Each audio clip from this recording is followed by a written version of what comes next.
এই যে শীতকাল শুরু হয়ে যাইতেছে, এই শীতকালীন সময়ে আমরা তেলাপিয়া চাষে দিব। এখন শতাংশে কয় পিস করে তেলাপিয়া চাষ দিব? আমাদের বাংলাদেশে অধিকাংশ খামারি ভাই কিন্তু তেলাপিয়া চাষ করে থাকেন, কারণ কি তেলাপিয়া মাছ দ্রুত বর্ধনশীল একটা মাছ, অন্যদিকে বাজারে চাহিদা সম্পন্ন একটা মাছ। এর পাশাপাশি পাঙ্গাস চাষ করে যেতে বর্তমান সময়ে লাভবান হয়ে যেতেছে না, এই কারণে অধিকাংশ খামারে কিন্তু পাঙ্গাস চাষ বন্ধ করে দিয়ে তেলাপিয়া চাষ শুরু করে দিয়েছেন। এই জন্য দেখা যাচ্ছে বাণিজ্যিক চাষ ব্যবস্থাপনায় তেলাপিয়া মাছে কিন্তু বেশি উৎপাদন হয়ে থাকে। তো আমি বলবো আপনাকে, আপনিও তেলাপিয়া চাষ শুরু করতে পারেন। এখন আপনার মনে মনে একটা প্রশ্ন হতে পারে, আমি এই শীতকালীন সময় তেলাপিয়া চাষে দিব কিনা, বা তেলাপিয়া চাষে দিলে কোনো সমস্যায় পড়বো কিনা, এবং কি তেলাপিয়া যদি আমি চাষে দিই সেক্ষেত্রে শতাংশে কত পিস করে মাছ দিব। যেহেতু আপনারা জানেন আমাদের কোম্পানি এসএ তেলাপিয়ার কোম্পানি, সো এসএ তেলাপিয়ার কোম্পানি 15 মার্চ থেকে তেলাপিয়ার পোনা ডেলিভারি শুরু করে 25 নভেম্বর পর্যন্ত এসএ তেলাপিয়ার পোনা ডেলিভারি করে থাকেন। তার মানে 25 নভেম্বর পর্যন্ত তেলাপিয়ার পোনা আমরা কিন্তু ডেলিভারি করতেছি।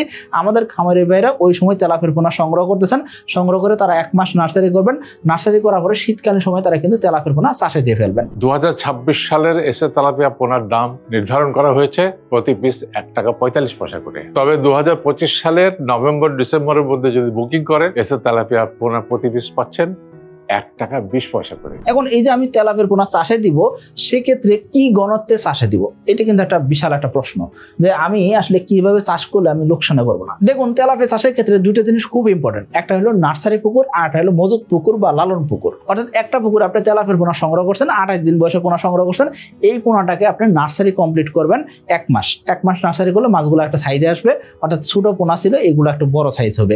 এই পোনাগুলাকে বড় পুকুরে যখন ছাড়বেন, সেই ক্ষেত্রে তারা কি করবে, দ্রুত সময় খাবার রিসিভ করবে, দ্রুত সময় বড় হবে, এবং বড় জায়গা পাওয়ার কারণে ওই সময় কিন্তু তারা কিন্তু বেশি ছোটাছুটি করতে পারবে, এবং বেশি জায়গার ভিতরে যখন থাকবে তখন কিন্তু এদের গ্রোথ ভালো পাবেন। এই জন্য আমরা তেলাপিয়ার পোনা 28 দিন বয়সে পোনা সংগ্রহ করে এগুলোকে নার্সারি করে আমরা চাষে দিয়ে থাকি। যখন আমরা চাষে দিব, সেই ক্ষেত্রে কি পরিমাণ মাছ আমরা পাইলাম সেটাকে আমাদের হিসাব রাখা দরকার না, কি পরিমাণ মাছটা আমরা খাবার দিয়ে যাচ্ছি সেটা আমাদের হিসাব রাখতে হবে।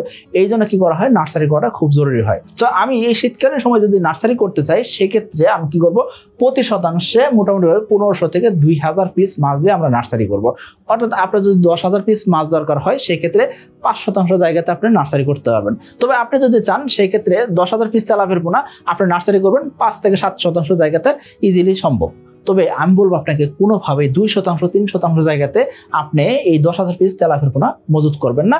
কারণ কি, এত ঘনত্বে যদি আপনি তেলাপিয়ার পোনাগুলোকে শীতকালীন সময় রেখে দেন, সেক্ষেত্রে মাছের সাইজ ছোট বড় হওয়ার সম্ভাবনা থাকে, এবং কি তাপমাত্রা যেহেতু কমতে থাকে, এই ক্ষেত্রে দেখা যায় আপনার কিন্তু মাছের মৃত্যু হার বেড়ে যেতে পারে, বা আপনি পোনা সঠিক পরিমাণ নাও পাইতে পারেন। এই জন্য বলবো প্রতি শতাংশে 1500 থেকে 2000 পিস দিয়ে আপনি নার্সারি করবেন। আমরা যখন নতুন বছর মার্চ মাসে পোনা ডেলিভারি শুরু করি, এই সময় কিন্তু আমরা বলে দিই প্রতি শতাংশে আপনি 2000 পিস করে মাছের ঘনত্ব রাখেন। অর্থাৎ নার্সারি পুকুরে 2000 করে রাখতে বলি, আর শীতকালীন সময় আপনি কি করবেন, 1500 থেকে 2000 পিস রাখবেন। আশা করি ক্লিয়ার হয়েছেন। যেহেতু ছোট পোনা, এরা কি করতে পারে না, বড় বড় ফাইটোপ্লাঙ্কটন গুলো খাইতে পারে না। এই জন্য আমরা কি করব, উপরের স্তরের জন্য আমরা কি করব, 1 পিস করে সিলভার কার্প মাছ ছেড়ে রাখবো আমরা যখন নার্সারি করতেছি। অর্থাৎ আমরা যদি 10,000 পিস তেলাপিয়া নার্সারি করব শীতকালীন সময়, এই সময় আমরা 7% বা 6% জায়গাতে তেলাপিয়ার পোনা দিলাম 10,000 পিস। দেওয়ার পর আমরা কি করব, এই 6 বা 7% জায়গাতে 6 থেকে 7 পিস আমরা সিলভার কার্প মাছ ছেড়ে রাখবো। এতে করে উপরের স্তরে প্লাঙ্কটন জমতে দিবে না, এবং উপরের স্তরে যদি ফাইটোপ্লাঙ্কটন যদি ব্লুম না করে, সেক্ষেত্রে আপনি সঠিক পরিমাণে পোনা পাবেন, এটা নিশ্চিত করা যায়। তার মানে বোঝা যাচ্ছে আপনি শীতকালীন সময় তেলাপিয়ার পোনা নার্সারি করতে পারবেন, কোনো সমস্যা নাই। আমরা তেলাপিয়ার পোনা নার্সারি করলাম, এখন আমরা চাষের পুকুরে দিব। চাষের পুকুরে যখন আমরা দিব, প্রতি শতাংশ জায়গাতে আমরা 200 থেকে 250 পিস করে মাছ মজুত করে আমরা চাষ করব। খেয়াল করবেন, শীতকালীন সময় একটু ঘনত্ব কম রাখাটা ভালো, এই জন্য আমরা 200 পিস দিতে বলতেছি।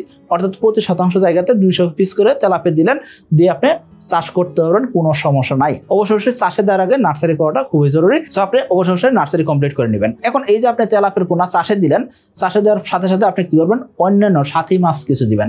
সাথী মাছ হিসেবে আপনি কাতল, ব্রিগেড বা সিলভার কার্প, 3টা মাছই উপর স্তরে থাকে। 3টা মাছের ভিতরে আপনি অবশ্যই চেষ্টা করবেন কি, আপনি সিলভার কার্প মাছ দেওয়ার জন্য। সিলভার কার্প মাছ উপর স্তরের জন্য 1 পিস দিবেন। এখন আপনি বলতেন, ভাই উপর স্তরে আমি কাতল বা ব্রিগেড না দিয়ে সিলভার কার্প কেন দিব? শীতকালীন সময় দেখবেন কি ফাইটোপ্লাঙ্কটনের পরিমাণটা বেড়ে যায়, সো ফাইটোপ্লাঙ্কটন যাতে বেশি না হইতে পারে, এই জন্য আমরা প্রতি শতাংশে 1 পিস করে সিলভার কার্প দিয়ে রাখবো। এতে করে কি হবে, ফাইটোপ্লাঙ্কটন আর ব্লুম হবে না। আশা করি বুঝতে পারছেন।